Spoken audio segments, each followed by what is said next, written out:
Sevgili seyirciler, Çarpel Medya'da özel programa hoş geldiniz. Bu özel programda sizinle Kürdistan'daki tarihi yargılanmaları konuşacağız. Osman abi, Osman Aydın, hukukçu, araştırmacı abimiz. Daha önce biliyorsunuz Kürdistan yakın tarihle ilgili bir paket program yaptı. Sonra Kürdistan'da ünlü isimlerle ilgili bir paket program yaptı. Şimdi de benimle birlikte Kürdistan'da tarihi yargılamaları yapacağız. Osman abi hoş geldin. Hoş bulduk. İyi yayınlar, başarılar diliyorum. Size de abi, size de çok teşekkür ederim. Ben yani çok mutluyum sizinle program yaptığım için. Yani hem geçmiş programlarınız çok bilgi doluydu, çok aydınlatıcıydı. Dolayısıyla şimdi bunu beraber yapmaktan da mutluyum abi. Peki abi şimdi şöyle başlayalım istersen. Yani niye Kürdistan'da yargılanmalar, genel olarak yargılanmalar genel bir şey değil midir? Yani Kürdistan'da yargılanmaları özel olarak niye işliyoruz? Abi. Çok güzel bir soru gerçekten. Şimdi her yerde düzenin suç saydığı bir sürü eylem olur ve bu eylemler yargılanır. Bu çok normal, doğal bir şey. Bütün demokratik, antidemokratik ülkelerin hepsinde bu yargılama hakkı devlete ait bir haktır, yapılır bu. Ve çok doğal bir şey, yapılması gereken bir şey.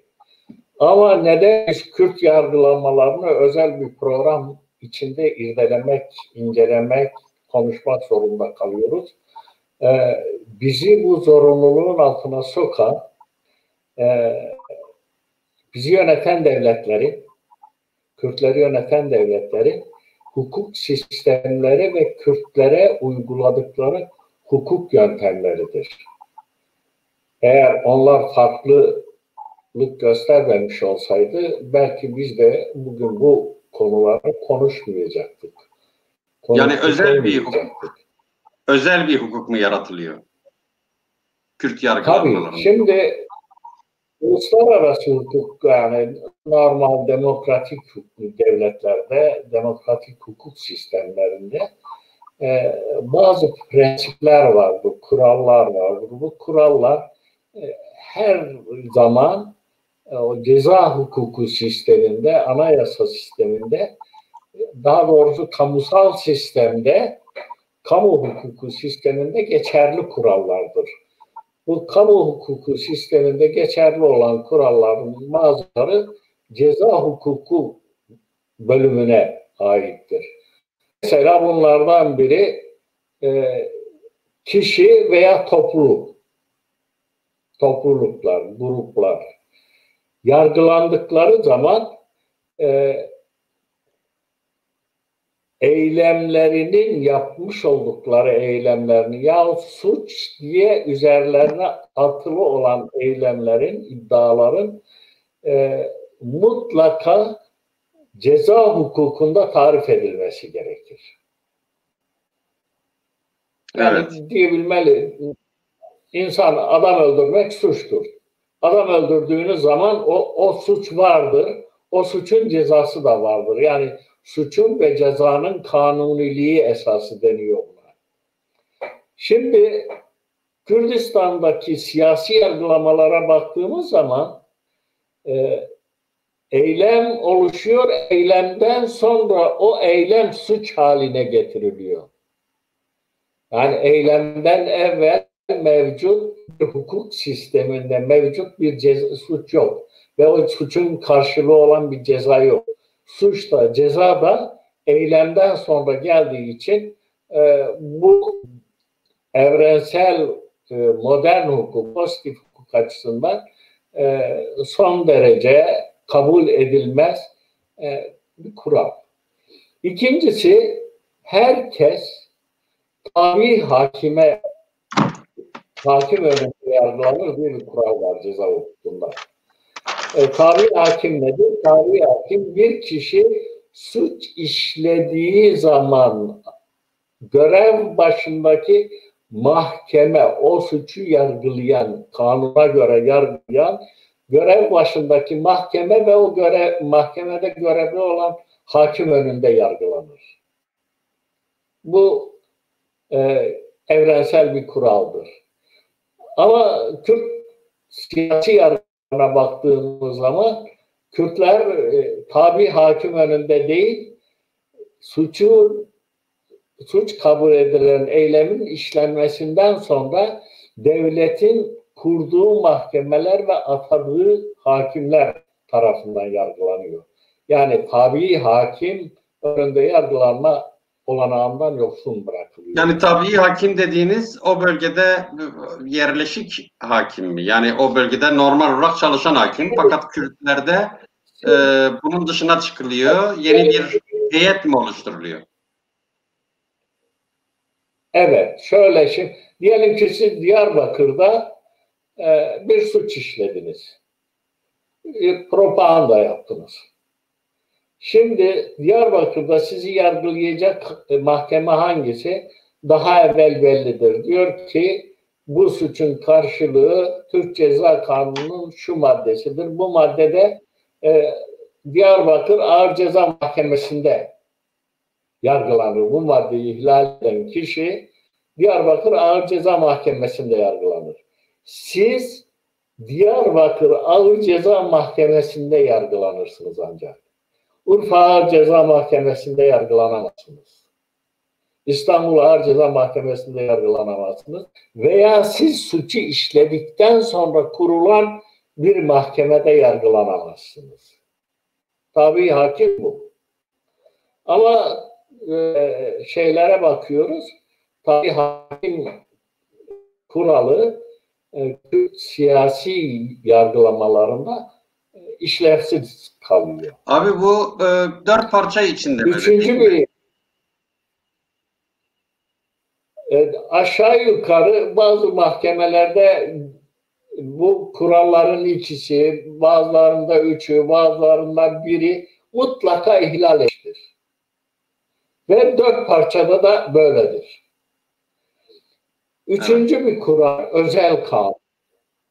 Siz suçu işlediğiniz zaman demin dedik ki suçun ve cezanın kanuniliği esası, yani siz eylemi yaptığınız zaman o eylemin suç olup olmadığının ceza kanununda yazılı olması lazım.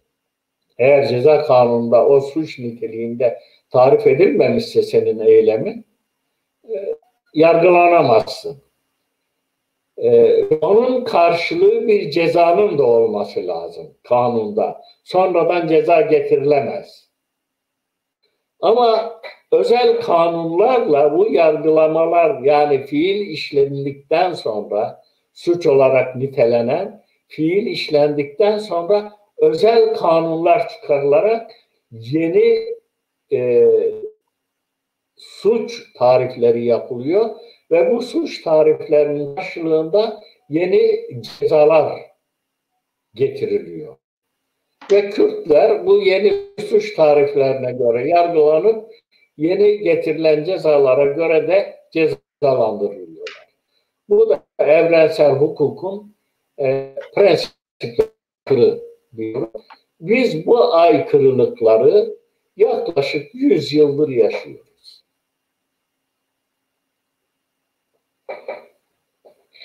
Şimdi bizim bugünkü programımızın asılısı ben Mahabat Türk Cumhuriyeti lafını doğru bulmuyorum. Çünkü o devletin resmi adı Komar Cumhuriyeti Kürdistan'dır. Yani Kürdistan Cumhuriyet Hükümeti'dir. Veyahut da bazı yazışmalarında Kürdistan Cumhuriyet Devleti diye geçer. Bütün daireler arasındaki yazışmalarda, dışarıyla yapılan yazışmalarda Mahabat yoktur. Yani Mahabat sözcüğü yoktur. Bunu sonradan öyle zannediyorum Amerikalı yazılı Eagleton'un getirmiş olduğu bir tanımdı ve bu Türkiye'de de tuttu. Herkes Mahabat Kürt Cumhuriyeti, Mahabat Kürdistan Cumhuriyeti diyor.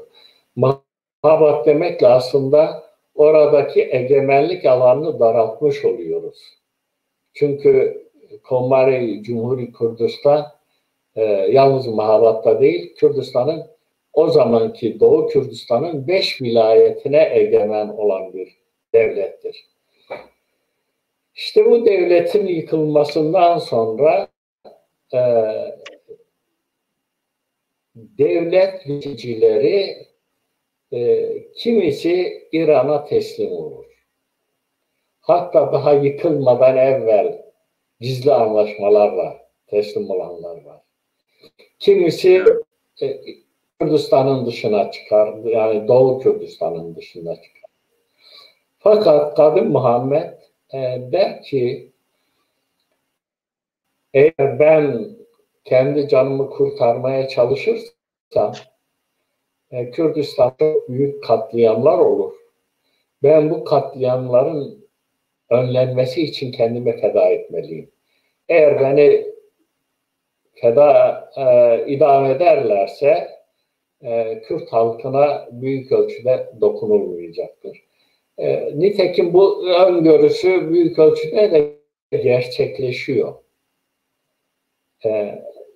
Yani gene yıkımlar, kıyımlar var ama eğer Kadı Muhammed teslim olmamış olsaydı bu kıyımların 10 katla çarpılması mümkündü. İşte Kadı Muhammed ve iki arkadaşı aynı zamanda birisi kardeşidir, birisi de amcasının oğludur. Bu 3 kişi için özel bir yargılama yapılıyor.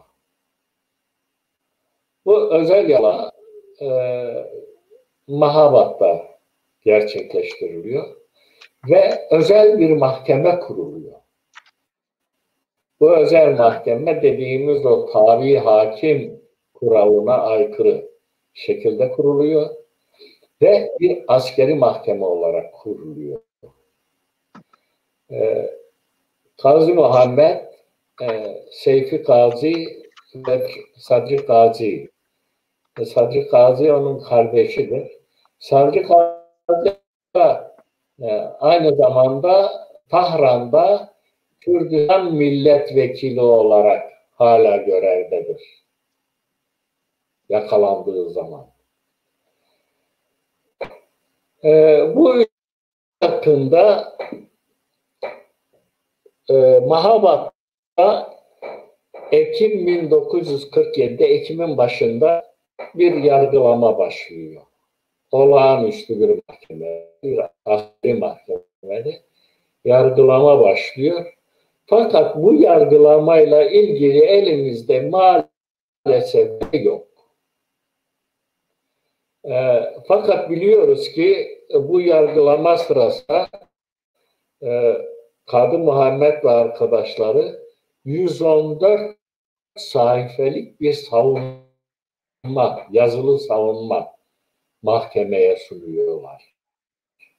Yani bu 114 sayfalık bu savunma elimizde değil. Ama bu savunma sunulduktan sonra Kadı Muhammed ve iki arkadaşını yargılayacak olan bu mahkeme üyeleri Tahran'a geri çekti. Evet, bir savunma veriyorlar. Ama o savunmanın hiç okunmadığı tarihçiler tarafından lafız ediliyor. Yani şeye konmuş, kapatılmış.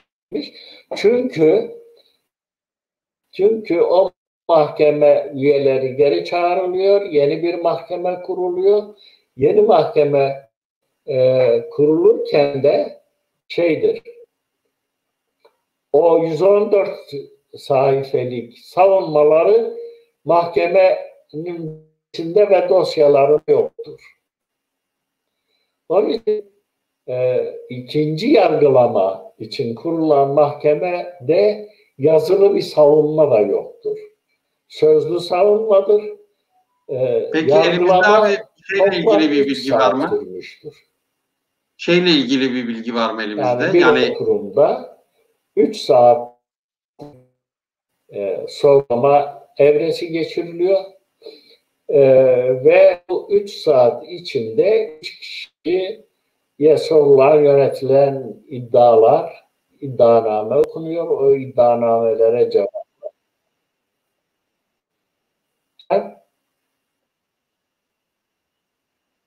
Abi senin sesinde mi sorun var? Bende mi var? Anlayamadım, ses gelmedi. Sanıyorum bu senin sesin kesintili geliyor. Bilmiyorum rejide de öyle mi yoksa benim seste mi sorun var bilmiyorum. Bende mi var? İzleyicilerimize soralım. Ses iyi mi? Sesimiz iyi geliyor mu? Sizin sesiniz gelmedi. Kesinti oluyor. Sizde kesinti oluyormuş ama. Peki. Abi şeyi soracaktım. Bu birinci mahkeme... Sorunuzu anlayamadım. Tamam onu söyleyeyim şimdi tekrar edeyim. Birinci mahkemeden sonra 3 ay sonra ikinci mahkeme oluyor. Birinci mahkemenin kararlarıyla ilgili elimizde bir şey var mı? Sizin sorunuzu bir daha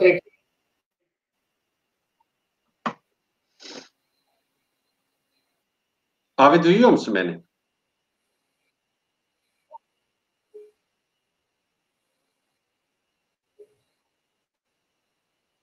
Evet. Hiçbir karar yok. Orada peki. Yani sanıkların kimlikleri tespit edildi. Evet. Sanıkların kimlikleri tespit edildikten sonra bir dakikanızı rica edeyim, ben kulaklık takayım. Tamam abi. Belki daha iyi. Tamam.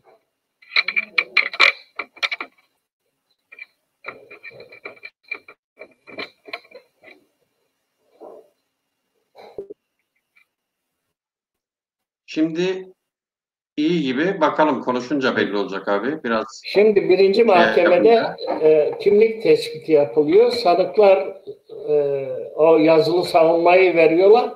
Fakat yargılama yapılmıyor. Yani devlet niçin? Yargılama yapılmıyor. Anladım abi.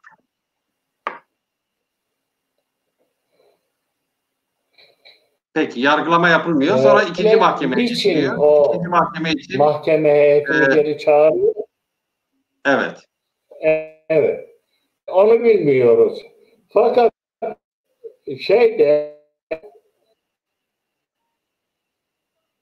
ikinci mahkeme gidiliyor. Bu ikinci mahkemede ocağın 4'ünde mahkeme heyeti teşkil ediliyor.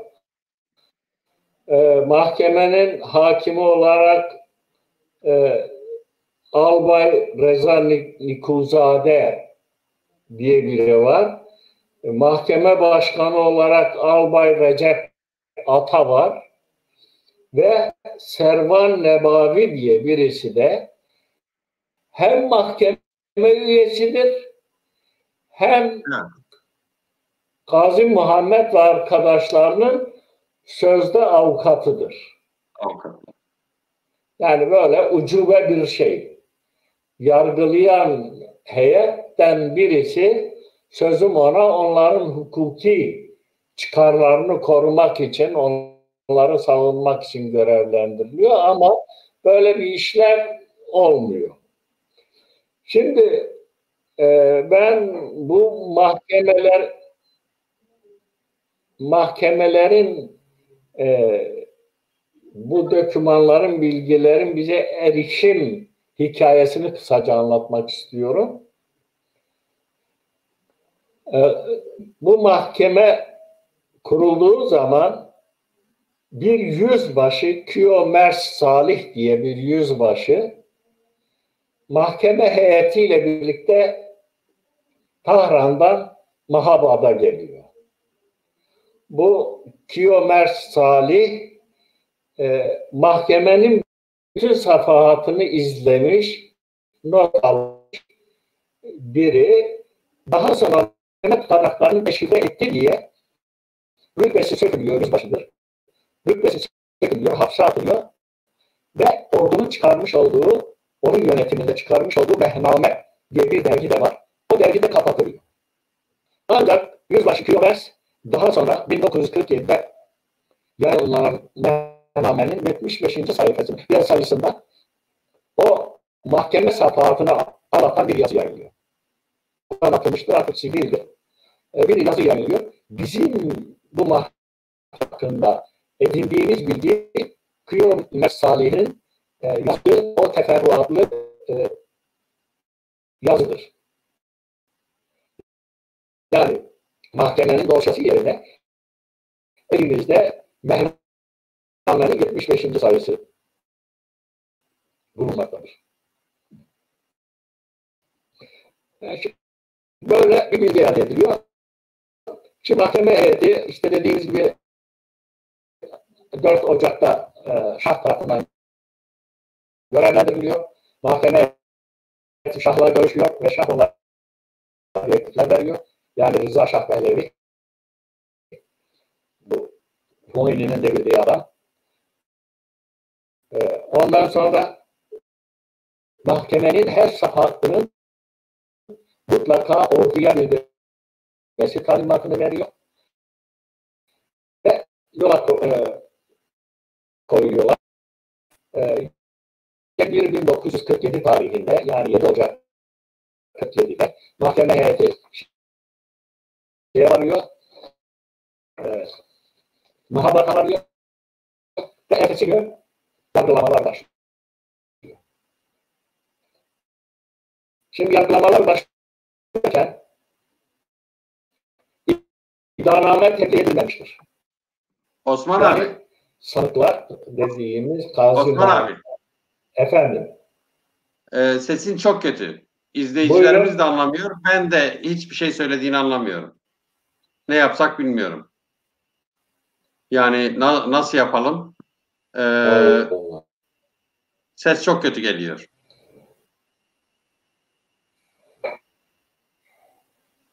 Bir 5 Demin daha mı iyi? Benim sesim geliyor. Osman abi konuştuğu zaman öyle mi? Düzeldi mi? Peki Osman abi biraz tamam devam edelim. Bir bakalım reji düzeldi diyor. Ama yani şeyden baştan alacaksın abi. Nereden Mahkeme itibaren heyetini kötüyse ben alacaksın. tekrar edeyim. Mahkeme heyetini yani yeni mahkeme heyeti Nereden? oluştu, kuruldu. Evet, mahkeme ondan sonrasını merkezden atandı. Ondan sonrasını devam edeceksin.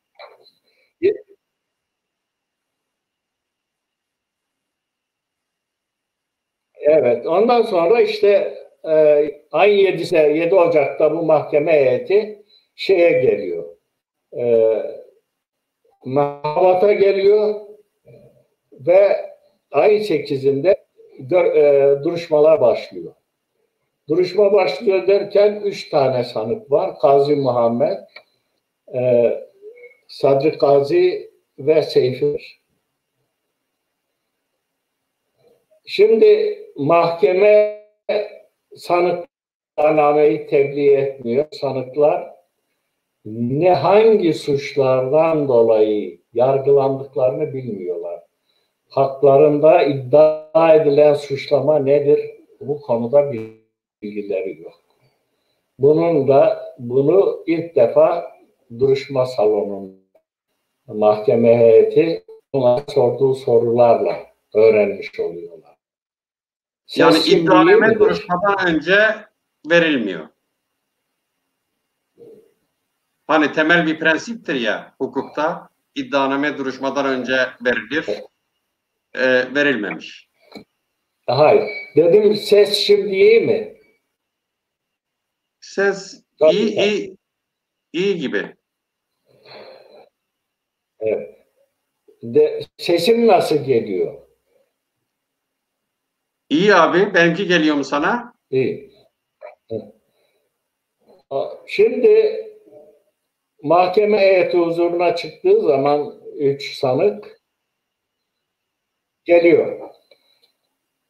3 sanık mahkeme huzuruna çıktığı zaman önce teker teker ifade alıyorlar. Yani üçü birden mahkeme salonuna alınmıyor. Önce Gazi Muhammed alınıyor.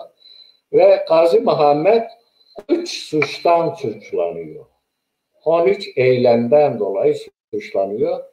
Ve Gazi Muhammed bu 13 suçlamanın 3'ünü kabul ediyor. Fakat diğer 10'unu reddediyor.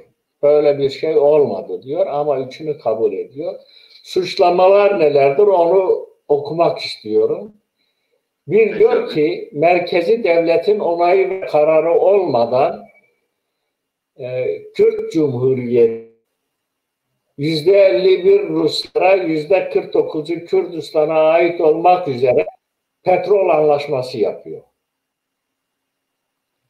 Birincisi bu.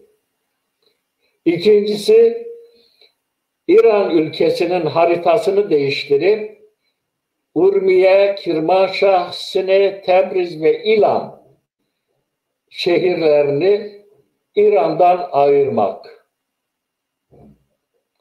Üçüncü iddia, Kürdistan Cumhuriyeti için Rus bayrağına benzeyen, üzerinde orak çekiç bulunan bir bayrak kullanmak. Dördüncüsü, Kürdistan'ın 4 parçasını, yani Irak, Türkiye ve Suriye'ye kapsayan Kürdistan haritasını yayınlamak.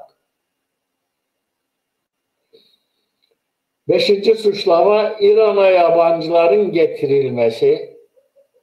Bu yabancılardan kasıt Barzani ve İran'a bağlı peşmergeler getirilmesi iddia edilir. Altıncısı, İran devletine ve Şehinşah'ın Şahına saldırı ve tehditte bulunmak. Kürt halkını başkaldırıya yöneltmek. Bir başka suçlama, bağımsız Kürdistan hükümetini ilan etmek ve böylece İran toprakları üzerinde yeni bir eyalet alanı yaratmak. Bir başka şey, yurt dışına heyet gönderip yurt dışından heyet kabul etmek. Yani Kürdistan Cumhuriyet Devleti'nin işlevleri arasında bunlar. İran devletine sonradan ve İran devletinin onay olmadan yabancı düşmanları ile ticari ilişkilere girip. Bir başka suçlama, özellikle Kürt olmayan bölge yöneticilerini tutuklamak, öldürmek ve mallarına el koymak. Bir başka suçlama, bu 10 suçlamayı dış 3 suçlama daha var. Bir, Azerbaycan Bakü'yü ziyaret edip Bakirov'la görüşmek, Gazi Muhammed'in. Bayrağın varlığını kabul edip Rus bayrağında olduğu gibi bir bayrak etmek. Mela Mustafa Barzani'yi Mahabad'a getirmek. Bu defalarca vurgulanmış, sorulmuş. Şimdi bu suçlamalar karşısında savunmaları çok ilginçtir. Gazi Muhammed'in gerçekten şimdiye kadar yapılmış Kürt siyasi yargılama içinde en cesur, en tavizsiz, en Kürdi ve Kürdistan'ı kırpmadan hep savunan, her parçayı savunan savunma yapmıştır. Bunun ötesinde Gazi Muhammed cesareti ve zekasıyla yargılanmamış mahkemeye yapmıştır. Bu çok ilginç bir şeydir. O dönemin Batılı ve Rus gözlemcileri bunu arşivlerine geçirmişlerdir. Gazi Muhammed diyor ki, birincisi diyor, Azerbaycan Baküsü'nü ziyaret ettim ve Bakirov'la görüştüm. ben bir devlet başkanı olarak diyor, benim görevimdi, benim yetkim elindeydi ve kendi yetkimi ve görevimi kullanarak böyle bir görüşme yaptım. Bunu inkar etmiyorum diyor. İkincisi diyor, Kürt bayrağını kullandım çünkü biz devletiz diyor. Devlet olduğumuz için Kürt bayrağını kullandım ama sizin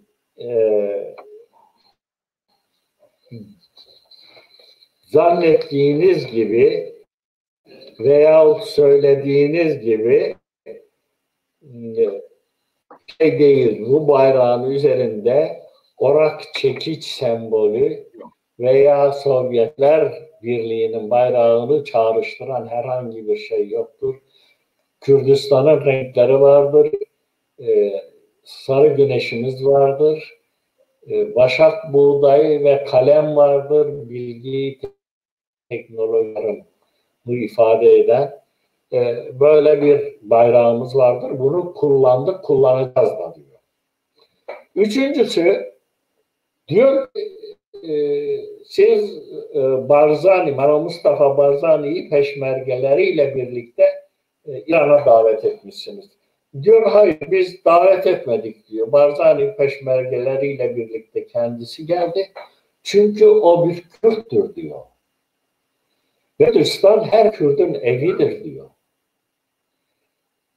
İsteyen her Kürt, Kürdistan toprağının her karışında yaşama hakkına sahiptir. Çünkü bu hak ev sahibi olmanın hakkıdır diyor. Eğer bir insan ev sahibi ise kendi evinin her bölmesine, her bölümüne gitme hakkına sahiptir. Barzani'nin de yaptığı budur diyor. Bir odadan bir başka odaya geçmiştir. Evet. Ancak diyor bu ev Kürt'e ve Kürt devletinin yetkisinde olan, yani Kürt devletinin yönetiminde olan bir evdir diyor. Geçmiştir diyor, yaptığı şey bu diyor. Yani Kürdistan'dan doğru geçmiş. Oturma odasından yatak odasına geçmiş gibi gayet rahat kendi evini kullanmıştır diyor. Yani son derece zeki, son derece meselenin özüne vakıf, Kürdi ve Kürtlüğü hiçbir zaman ötelemeyen ve Kürtleri hiçbir zaman utandıracak bir söz ve davranışta bulunmayan bir savunmaya.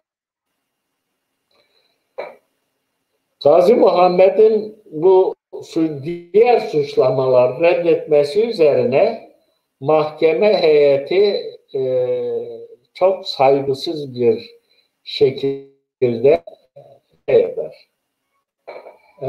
Bu arada Gazi Muhammed mahkemeye bir yani sözlü saldırıda bulunur. Der ki siz Farslar diyor, Farslar bize iftira ediyorsunuz. Siz dinsizsiniz ve Allah'ı tanımıyorsunuz. Kitaba ve ahiret hesabına da iman etmiyorsunuz. Akılsızsınız ve mertliğin zerresi de yoktur sizde diyor. Evet. Neden bütün bu yalan ve iftiraları bize isnat ediyorsunuz? Eğer doğru konuşuyorsanız bunun belgesiyle ispat ediniz. Bize belgesini gösteriniz diyor. Bu suçlamaları. Tabii bunun karşısında mahkeme heyeti başkanı çok bozuluyor. Albay Rıza Mikuzade, Albay Recep Ata bozuluyor ve Kürtlere seksfat diye hakarette bulunuyor. Yani af buyurun köpek yüzlüler anlamına gelen Farsça seksfat kelimesini kullanıyor. Bunun üzerine Gazi Muhammed kalkarak köpek, şerefsiz, utanmaz ve namussuz sizsiniz ki kendiniz halka karşı ve yasalara karşı hiçbir sınır tanımıyorsunuz diyor. namussuz, sonuç olarak sen ancak senden senden önceki namussuzun verdiği kararı o ilk mahkeme heyeti ve ondan fazla elinden hiçbir şey gelmez senin. Ben suçsuz olduğuma inanıyorum ve çoktan beri bu yolda ölmeye hazırım. Ulusun özgürlüğü için ölüyorum ve bu şerefli ölümden onur duyuyorum. Bunu kendim için Allah'ın bir rahmeti olarak, bir nimeti olarak görüyorum. Diyor ve bundan sonra senin soracağın hiçbir soruya cevap vermeyeceğim diyor. Türlü ısrarlara rağmen Kadı Muhammed sorulan sorulara cevap vermez. Bunun üzerine geçici bir çözüm bulunur. Albay Rıza Nikulzade kendi yerini hakim mesleğinde olan Albay Rıza Recep Ata yerine Albay Rıza Nikulzade'ye bırakır. Ondan sonra sorgulama yine devam eder. Ve o Albay Nikulzade'nin sorularını Gazi Muhammed şöyle cevaplar. Benim idam edileceğimin kararı verilmiştir. Ulusuma verdiğim söz, peyman odur ki ulusumla birlikte yaşayacağım. Ve onun için öleceğim. Şimdi nasıl olur da ulusuma verdiğim söz ve ettiğim yeminden vazgeçerim. Bu nedenle bütün namussuzluk mahkeme başkanı olan albaydan kaynaklanıyor. Ben o adamın sorularını cevaplamam. Eğer başka biri varsa sor. İşte bunun üzerine mahkeme heyetinde yer değişimi yapılıyor ve Gazi Muhammed yeniden sorgulanıyor. Ve Gazi Muhammed bu sorgulama sırasında şunları söylüyor özet olarak. Diyor ki siz bu Kürt devletinin kurulmasını yabancı güçlerin kışkırtması olarak görüyorsunuz. De hep söylediği gibi işte Kürtler yabancıların kışkırtması sonucu isyan ettiler falan. Siz gerçekleri anlamıyorsunuz diyor. Kürdistan'da demokrasiyi gerçekleştirme çabalarına ben başladım. Yabancı bir güç beni bunu zorlar. Bu konudaki çalışmada halkımdan güç ve cesaret aldım. Bana istediğinizi yapabilirsiniz ama halkımı rahat bırakın. Baskı yapmayın. Tahran hükümeti ve başkanına karşıyım. Sesimi yükseltiyor. Biz değil suçlu olan sizsiniz. Ülkemizi istila edip bize saldıran sizsiniz. Tutuklanıp yargılanması gerekirken gidip kendi evimizde, öz yurdumuzda beni tutuklayıp hapsediyorsunuz. Yargılıyorsunuz. Bu olanlar işgalci tüm devletlerin yaptıklarının aynısıdır. Devlet halkın kendi temsilcilerini seçip meclise göndermesini engelliyordu. Eğer devlet Kürtleri hain görüyorsa bu yöreyi bırakın, terk edin, gidin, kendi işlerini kendileri görsün. Yani ve Kadı Muhammed aynı zamanda zeki bir cevap yani zekice kurgulanmış. Bu çok zeki bir yani onun o Mehname dergisinde bakıldığı zaman bir zeka ürünüdür o. Bir yurtseverlik ürünüdür. Yani şimdiye kadar dediğim gibi hiçbir Kürt siyasi lideri bu cesarette, bu kalitede, bu zekada, bu Kürt'ü duruşta savunma yapmamıştır. Ve Yaptığı sana çok sınırlar içinde, günlerce de değil. 3 saat içinde 3 kişi yargılanmış ve cezalandırılmıştır. Kadı Muhammed diyor ki işgalci ve sömürgeci olan İran devletinin bizi vatan hainliğiyle suçlarken saçmalıyor diyor. Burası benim yurdumdur diyor. Kürdistan toprağı babalarımın, dedelerimindir. Ben bundan nasıl vazgeçebilirim? Bu mahkeme yapay ve sahtedir. Ulusal ve hakçı bir mahkeme değildir. Çünkü halk kendi çocuklarını yargılamıyor. Mahkeme başkanı ve mahkemeniz iyi biliyoruz ki işgalci bir devletin arzusunu yerine getiriyor. Biz ise yaptıklarımızdan asla pişman değiliz. Millet ve vatan hiyanetini kesinlikle kabul etmiyoruz. Çünkü benim vatanım İran değil, benim vatanım Kürdistan'dır diyor ve Kürdistan'a da benim bir ihanetim yok. Bu kadar güzel bir savunmadan sonra mahkeme gerçekten kendisinin yargılanmış olduğunun farkına varıyor ve Kadı Muhammed'e daha fazla soru sormadan ikinci sanık çağırıyorlar. Pardon, ben bir iki şey daha var onu da söyleyeyim savunmasında.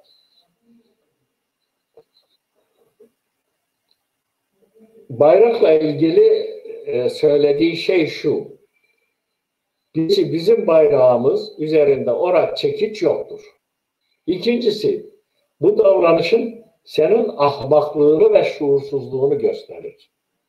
Mahkeme başkanına diyor. Çok iyi bilin ki hakaret etmek için hiçbir zaman eliniz Kürdistan bayrağına yetişmeyecektir.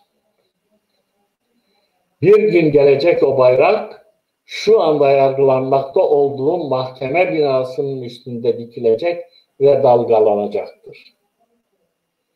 Ve ben 1979'da Mahaba'da gittiğimde gerçekten o binanın üzerinde Kürdistan bayrağı dalgalanıyor. Evet. Ben kendimi uzun süre önce milletimin özgürlüğü şeyini bitireyim de bir paragraf kaldı onun savunmasında. Tamam. Diyor ki ben kendimi uzun süre önce milletimin özgürlüğü için feda etmeye hazırlamıştım.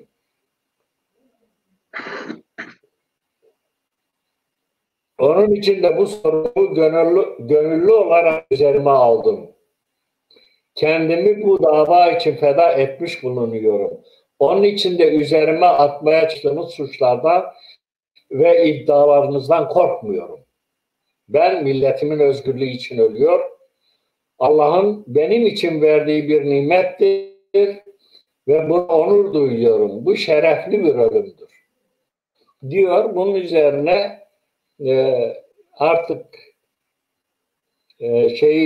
bitiyor onun yargılama dönemi. Seyfi Kadi çağırıyor. Seyfi Kadi devletin savunma bakanıdır. Aynı zamanda Cumhurbaşkan vekilidir. Ve Kadı Muhammed'in de amcası oğludur. Seyfi Kadi hakkında ileri sürülen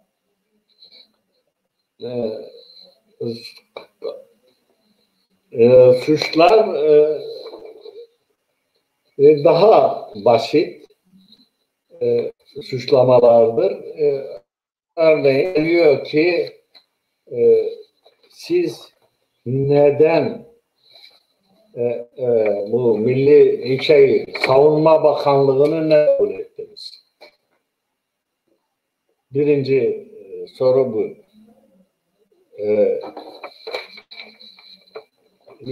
Bir dakika ikinci soruyu bulayım da ben.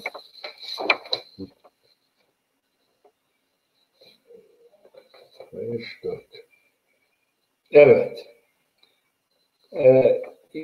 İkinci iddia, yurt dışına Azerbaycan başkenti Bakü'ye neden gittiniz?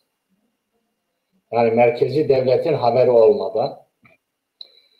İran Azerbaycan'ı Cumhurbaşkanı Pişveri ve Rus Azerbaycan'ı Cumhurbaşkanı Bakirov'la Tebriz'de ilişki kurmak ve toplantı yapmak ve anlaşma imzalamakla suçlanıyor. Bir başka suçlamada. Seyfi Gazi çok rahat diyor ki Savunma Bakanlığı'nı alma, bu görevi onurla aldım ve tek amacım ulusa hizmet etmekti diyor. Bu kadar basit. Ulusuma hizmet etmek için ben bu görevi aldım ve bu görevden de onur duydum diyor. Mahkeme başkanı soruyor. Yoksa amacınız diyor hizmet değil de para biriktirip iyi yapmak için miydi diyor bu görevi aldınız. Seyfi Gazi albay'a gülerek şunu diyor. Albay, eğer beni tanımıyorsan bilmiş ol ki bu görevi bana para toplamak için yapmamışım. 2 milyona yakın tümen o zamanki İran para birimi. 2 milyon tümene yakın kendi paramı Kürt ulusu ve Kürdistan Cumhuriyeti için harcadım.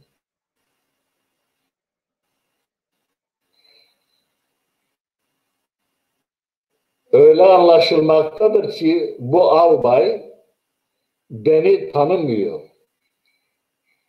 Sen mahkeme ve adaletin pratiğinden de habersizsin diyor albaya.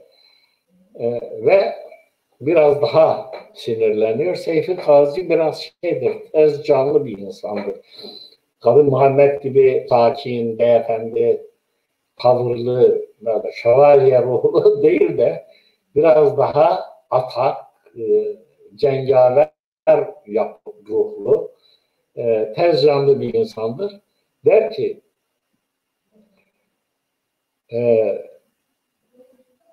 biz yaşamdan da makamdan da vazgeçmişiz. Eğer sen bir iğnenin ucu kadar cesaretlenip beni rencide etmek istersen ben Kazı Muhammed'e benzemem. Onun gibi nazik değilim. Yalnız sözle sana cevap vermem. Yumruğunu göstererek bu yumrukla dişlerini de başını da kırarım. Ve bunu söyleyen bir tutuklu sanık. Şimdiye kadar bizim hakkımızda 1 milyon yalan, hoş olmayan ve düşüncesizce şeyler söylediniz. Şimdi de yenilerini eklemek istiyorsunuz. Bizim aleyhimize düzenlemiş olduğunuz bütün bu bahtsızlığın ve yalanların hiçbir temeli yoktur. Fakat burada size açıklıyorum. Bütün bu yalan ve iftiralarınızı onur duyarak kabul ediyorum. Artık sizin hiçbir sorunuzu cevaplandırmayacağım. Diyor ve bakıyorlar cevap alamayacaklar. Mahkeme de yeni bir cevap soru sormuyor. Ve Sadri Gazi'yi huzura alıyorlar. Sadri Gazi Gazi Muhammed'in kardeşidir. Ve kuruluş aşamasında şeyde de değil, Mahabat'ta da değildir. Tahran'da Mahabat temsilcisi olarak yani milletvekili olarak Tahran'dadır. Onu tutuklayıp Tahran'dan getiriyorlar. Mahaba'da. Onun hakkındaki suçlamalar da şunlar. Gelirken Barzani'yi karşılayıp onu öven bir şiir yazmış olması.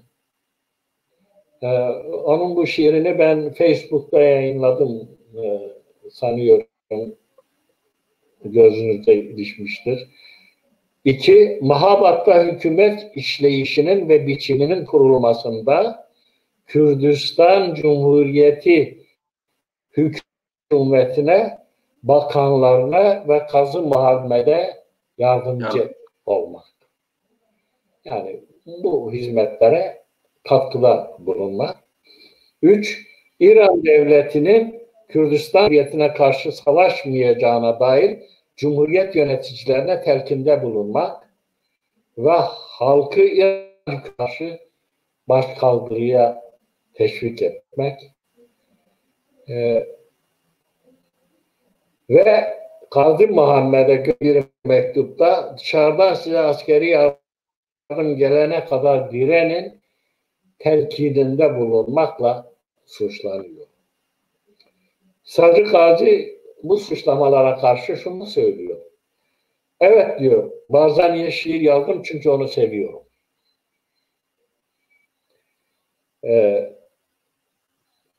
Mektubunda belirttiğin o yardım meselesi nedir diye sorulduğunda kendisine, yoksa bunu yabancılar mı sizi teşvik etti, göndermeye sevk etti diyor. Gazi Muhammed böyle bir şeyin aslında olmadığını söylüyorum diye kısa bir cevap veriyor. Yargıç yine soruyor. Tebriz'de, Niyandal'da Rus komutan Namaz Elgaz ve Merke'de Alexander'la Urumiye'de Rus konsolosuyla niçin görüşüp toplantı yaptınız diyor. Sadri Gazi ona da bu görüşmeler o günkü koşulların gereğiydi diyor. O gereği yerine getirdim diyor. Kimin için, neden casusluk ettiniz diyor. Ruslara niçin casusluk ettiniz diye itham ediliyor. Sadri Gazi ona da şu cevabı veriyor. Herhangi bir yere yazmış olduğu yazının nüshasını kendi yanımda tutarım ben. Bu nüshaların hepsinin suretleri Tahran'da da var. Gidin bakın, benim casuslukla ilgili şey varsa söyleyin. Bu bir. İkincisi, diyor yani İran'da şu anda Rusya, Rus güçleri, Rus istihbaratı neyi bilmiyor ki benden bilgi alsın? Böyle saçma bir soruya da cevap vermeyi bile uygun bulmuyorum diyor.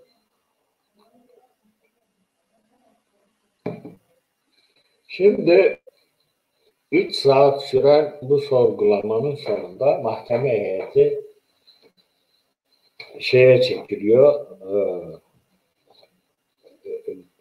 görüşmeye çekiliyor ve bu görüşme sonunda görüşme yarım saat sürüyor ancak karar verilmiş çünkü. Yarım saati içinde karar veriyor ve karar Tahran'a bildiriliyor. Ancak Tahran'da verilmiş Tahran'dan cevap gelinceye kadar 10 saat geçiyor ve o yarım saat içinde verilen karar sanıklara 10 saat sonra bildiriliyor ve üçü hakkında da verilen karar idam cezasıdır. İlginçtir. İdam cezası şey değil, temiz tabi değil, zaten savunma yapılmamıştır, savunulacak bir şey yoktur. Çok enteresan bir anekdot söyleyeyim. Bir ara Kadı Muhammed avukat tutmak istediğini beyan ediyor. Mahkeme diyor, siz davayı uzatmak için bunu yapıyorsunuz diyor. Sana kalırsa diyor, sen İngiltere'den avukat isteyeceksin. Kadı Muhammed gülüyor diyor, ben İngiltere'den avukat isteyecek kadar inisiyatif sahibi olsaydım bugün burada yargılanmamış olacaktım. Ne yazık ki o imkanımız olmadı diyor. Tabii müsaade etmiyorlar buna. Avukatsız, itirazsız, üst mahkemenin denetiminden geçirilmeyen bir karar. Temiz hakkı yok, itiraz idama hakkı yok. Karar veriliyor. Veriliyor ama idama gidiş ne kadar zamanımız var? Var da abi. Yani var. Seyda Bey ne kadar zamanımız var dedi. Abi zamanımız var. Evet. Dedim zamanımız ne kadar var? Zamanımız var abi. Yani Anlaşamıyoruz galiba.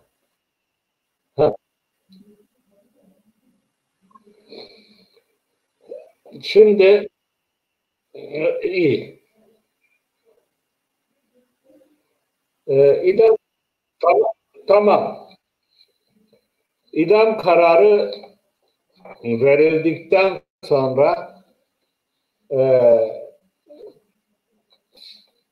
cezaevine konuluyorlar ve cezaevinde bir süre kalıyorlar bunlar. Daha sonra bir dakika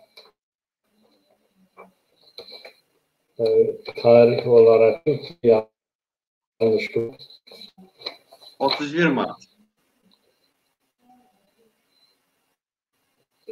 Evet. 31 Mart 1947 günü saat 23'te gece yarısına doğru 31 Mart 1947 saat 23'te yani gece 11'de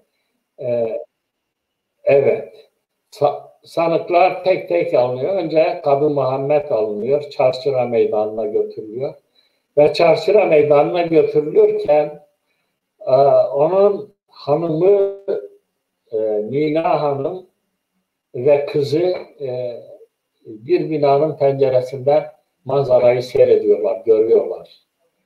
Kadı Muhammed idam sehpasına doğru giderken gitmeden evvel namaz kılıyor. Namaz kıldıktan sonra diyorlar, vasiyetin var mı? Evet diyor, vasiyetim var. Molla Sadık Kadı diye birisi getirilmiştir hücreye. Molla Sadık Kadık'a diyor ki Kadı Muhammed, Molla Sadık'a diyor yaz. İlk cümlesi şu vasıtnamesinin.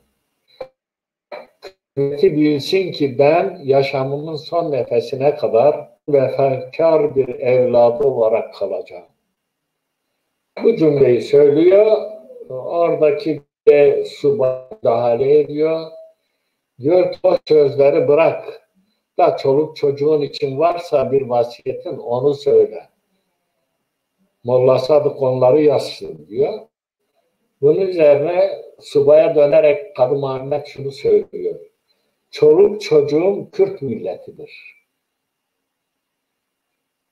Senin gibileri yabancıların uşağı ve oyuncakları olduğu için böylesi şeyleri anlamazlar.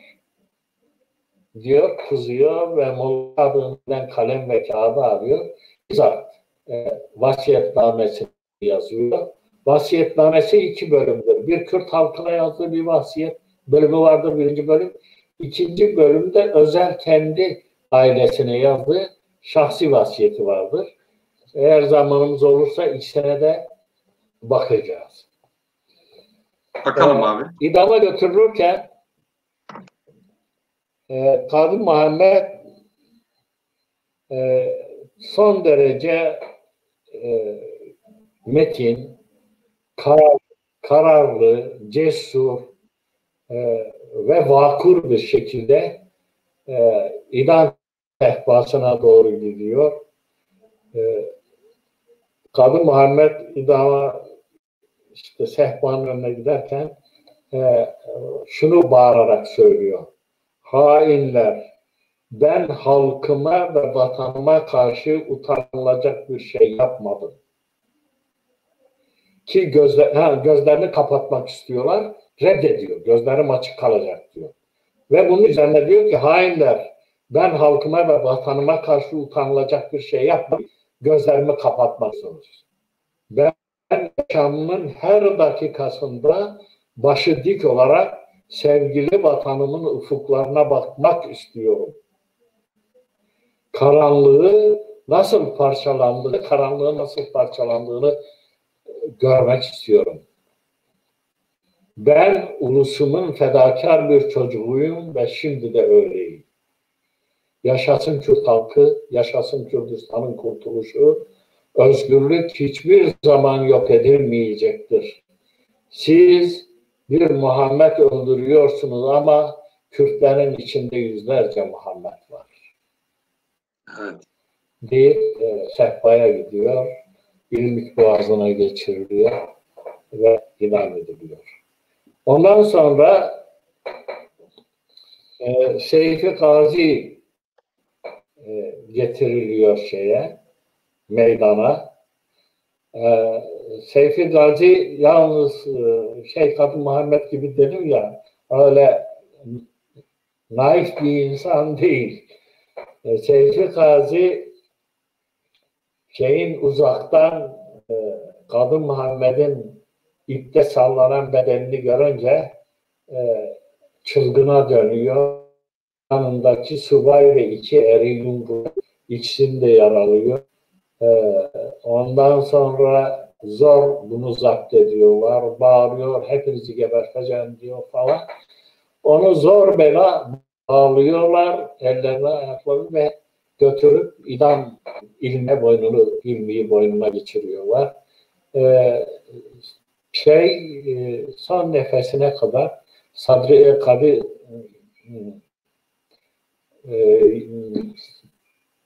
Muhammed de Kadı Muhammed gibi o da vakur olma duruşundan bir adım geri durmuyor.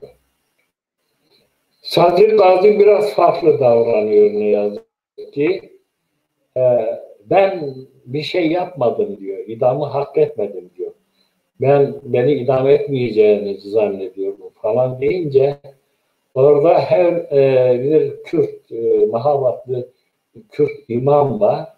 Kürt imam diyor, ya Sadri Gazi diyor, sen hayatın boyunca çok onurlu yaşadın. Herkes senin onurlu bir insan olduğunu anlatır. Ölüme giderken de onurlu ol diyor. Böyle deyince Sadri Gazi kendisini toparlıyor ve gayet vakur bir şekilde o da idam sehpasının altına gidiyor. İlmik Boğazı'na geçiriliyor ve idam ediliyor. Kürdistan'ın 3 değerli insanı, uluslararası modern hukukun hiçbir kuralının uygulanmadığı bir sözde yargılama sonucu bu 3 büyük insanımızı kaybetmenin üzüntüsünü hala da yaşıyoruz. Şimdi eğer zamanımız varsa onun 2 tane var. 2 bölümden oluşan vasiyeti var. Peki. He? Peki abi, bakalım onlara da. Bir ailesine sanıyorum. Bir de şimdi Kürt halkı için ben hepsini okusam çok uzundur. Böyle bir özetlerseniz. Birinci bölümde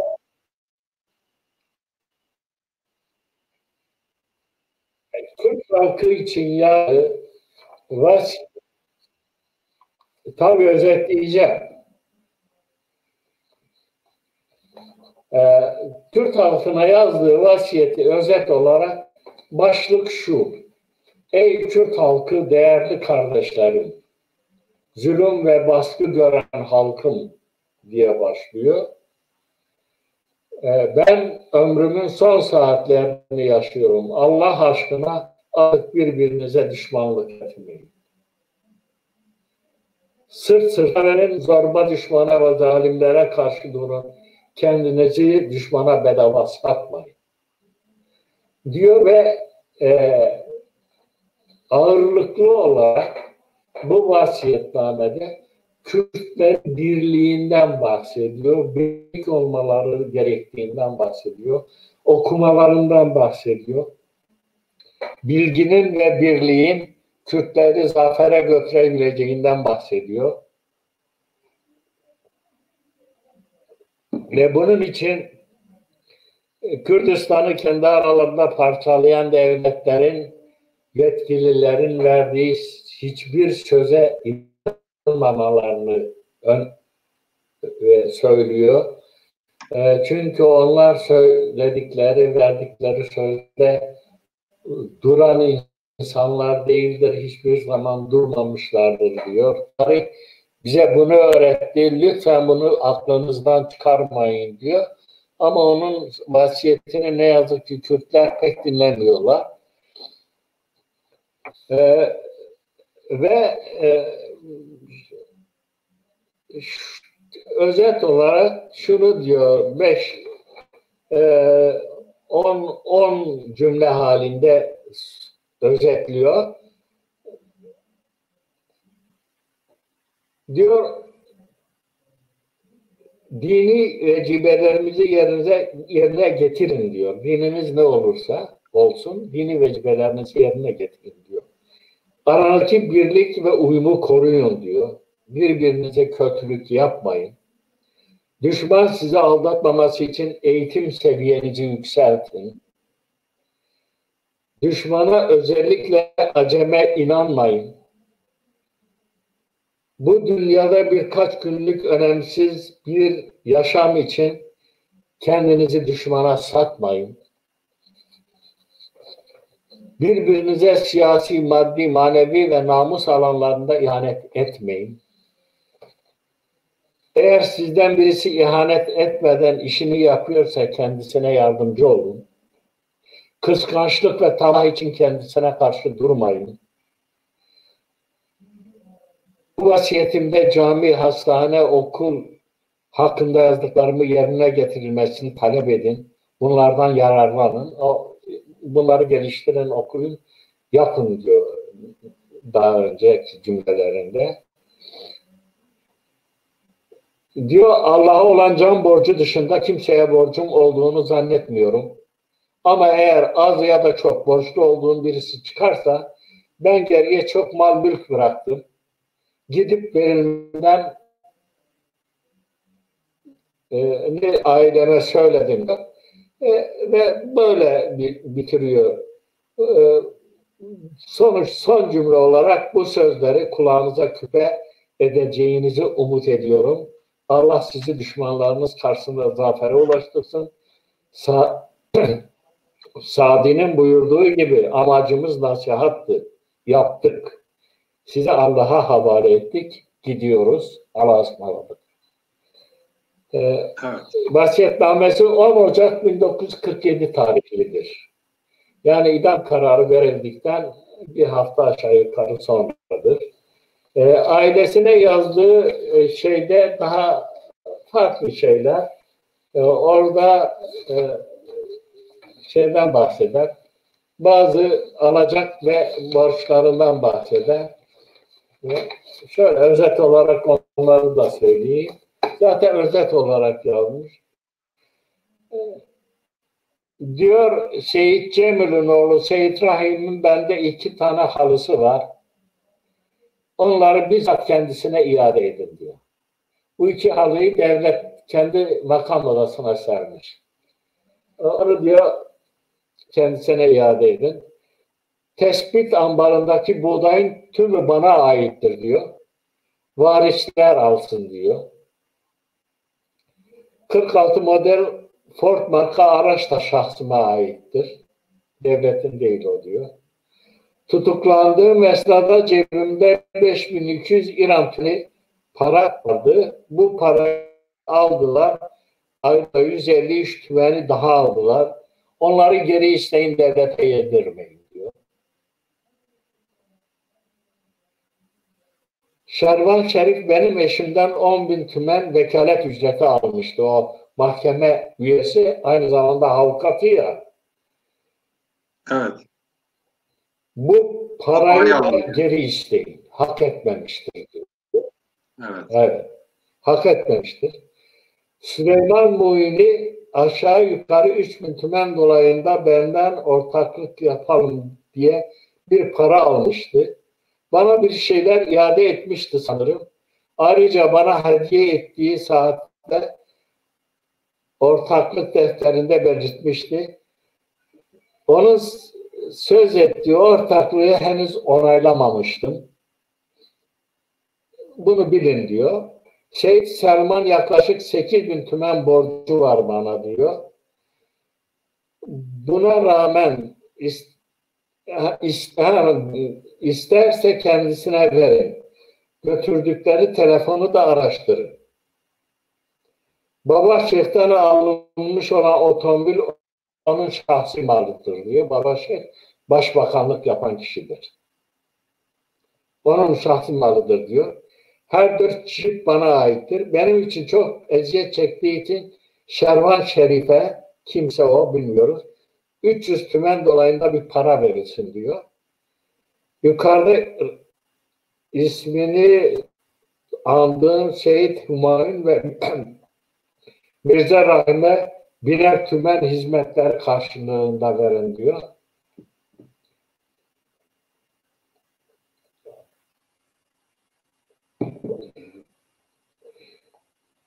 Ayrıca Akselayan Mahava'da da bir yardımda bulunun diyor. Çocuklarımın anası yani eşim çocuklara göz kulak olsun diyor. Bu konuda Mala Abdullah gözlemcilik yapacaktır diyor. Karani amca söyle ki başına gelenlerden ben sorumluyum. Oysa ki sorumlu tutuyor beni. Oysa ki benim bu işten hiç haberim yoktur. Olayı bilmiyorum ne yazık ki. Karani amcanın da kim olduğunu bilmiyorum. Beyanı böyle. Onun vasiyeti de ailesine yazdığı vasiyet de budur. Allah katında onların mutlaka yeri cennettir de yani temenni etmemiz bile gereksiz. Kürdistan tarihinde hukuka aykırı yapılan sayıca az, 3 kişi oldukları için az diyorum. Ama kalite olarak son derece kaliteli 3 kişi bu uluslararası hukuk normlarına aykırı biçimde yargılanıp, sözde yargılanıp idam ediliyorlar. Bundan sonraki dönemde göreceğiz. Bu vahşet, bu hukuki vahşet daha artarak olacak. Kürt tarihine, Kürtlerin hayatına girmiş olacak. Hukuk enteresan bir şeydir sevgili Seyda Alpşen. Şimdi aslında herkesi korumak için konulan normlar ancak çok demokratik ülkelerde mümkündür. Yani hukukun üstün olduğu, hukukun egemen olduğu demokratik ülkelerde vatandaş kendisini hukukun kendisine sağladığı korunma ve garanti altında kendisini hisseder ve rahat bir yaşam, endişesiz ve tereddütsüz bir yaşam sürer. Ama antidemokratik ülkelerde hukuk ikiye bölünüyor.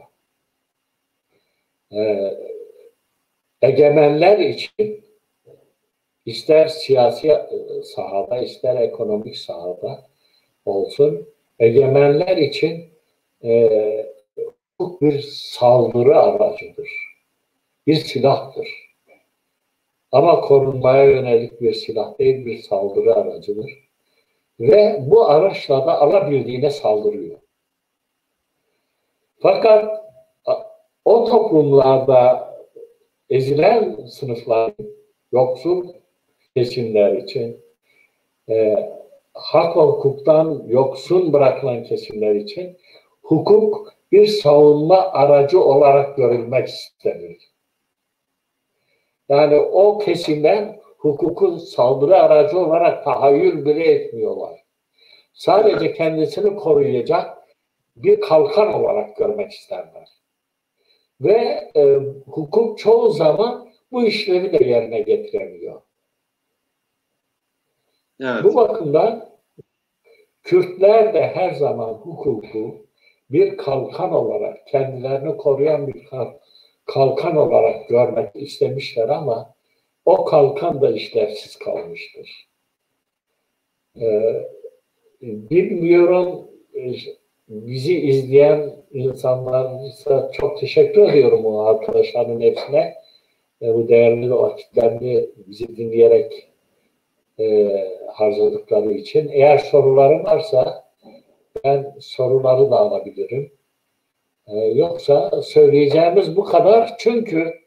Çünkü bu konuda ne yazık ki elimizde done yok. Ne yazık ki mahkeme dosyası yok. Ne yazık ki tutaklar yok. Keşke olabilseydi. Birkaç program savunmanın olmadığı, itirazın olmadığı bir yerde mahkeme belgesi kalır mı? Var tabii. Devlette vardır da bizde yoktur. Yani. Maalesef. Maalesef. Peki abi önümüzdeki hafta ne yapıyoruz? 1925'i yapabiliriz. 25'i yapalım. Şarkı İstiklal Mahkemelerini yapalım. Şarkı İstiklal Mahkemeleri. Şimdi orada bir ana dava var. 3 tane de yan dava var. 4 davayı da işleyebiliriz. Peki.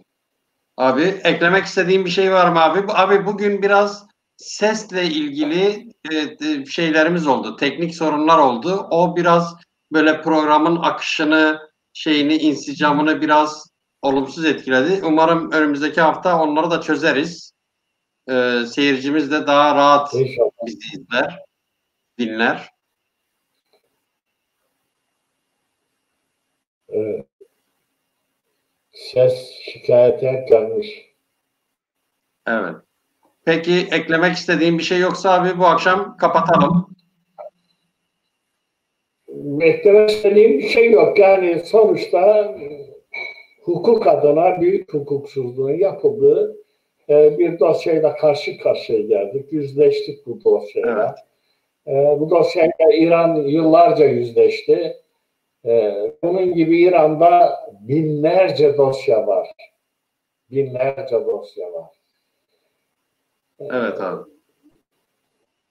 Yani yüzlerce, binlerce Kürt genci, siyasetçisi, kadını, ihtiyarı, çocuğu İran cezaevlerinde, İran mahkemelerinde gayri hukuki bir şekilde yargılandılar, tutuldular.